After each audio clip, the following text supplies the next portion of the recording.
High বন্ধুরা, আজ আমরা যাচ্ছি এই গাড়িটির গ্যাস ভরতে। তো তোমরা সাথে থাকো, দেখতে থাকো।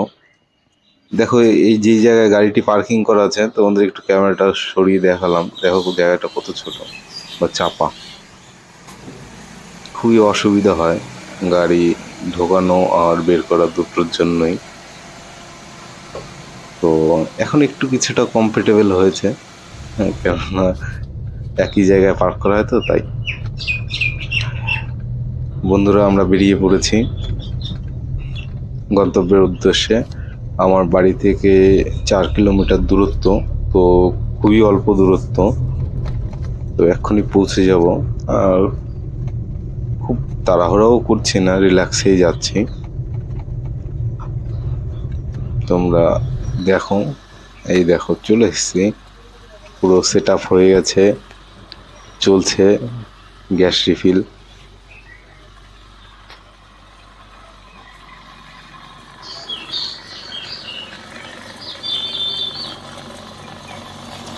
আর আজকে একটা জিনিস তোমাদের সাথে শেয়ার করছি। অবশ্য যারা সবসময় ব্যবহার করে তারা জানে, মানে গ্যাসের সিলিন্ডারগুলো রোদে পড়েছিল, তো অতিরিক্ত হিট ছিল। গ্যাসের সিলিন্ডার প্লাস গ্যাস দুটোই হিট ছিল, যার জন্য ডেলি 15 থেকে 20 মিনিট টাইম লাগে তো গ্যাস রিফিল হতে।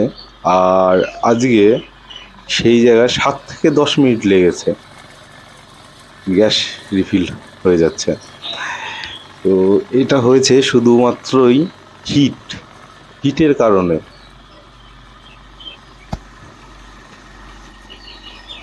দেখো বন্ধুরা, আজ একটা নতুন প্রবলেম ফেস করলাম।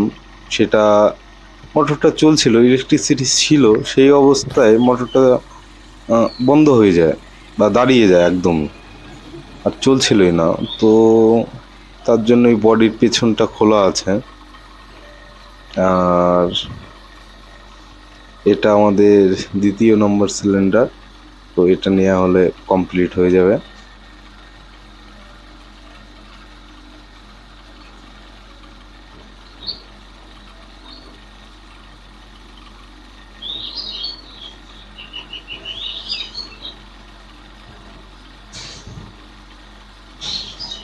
তো দেখো কিভাবে গ্যাস রিফিল হয়।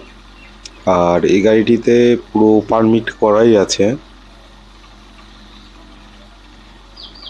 আর এর থেকেও বেশি কিছু ইনফরমেশন জানতে চাইলে তোমরা কমেন্ট করো, আমি অবশ্যই ভিডিও করে আপলোড করব। আর তোমরা সবাই অনেক অনেক বেশি সাপোর্ট করো, শেয়ার করো, লাইক করো, সাবস্ক্রাইব করো। যেহেতু নতুন, একটু অসুবিধা হচ্ছে, বাট তোমরাও একটু অ্যাডজাস্ট করে নিও। হয়তো ভিডিও রেকর্ডিং বা অন্য সমস্ত কিছু অতটা পারফেক্ট হবে না, ফার্স্ট টাইম তো। আস্তে আস্তে কাজ করতে করতে সব ঠিক হয়ে যাবে। দেখো আমাদের গ্যাস ভরা কমপ্লিট, এখন বাড়ির উদ্দেশ্যে রওনা হয়েছে। তো বেশ এসি চালিয়ে চিল মারতে মারতে আসছিলাম, সেই একই স্পিড। আর দেখো গ্যাস ভরার পর তোমাদের আমি দেখানোর চেষ্টা করছি। দেখো গ্যাসের ইন্ডিকেশন একদম ফুল।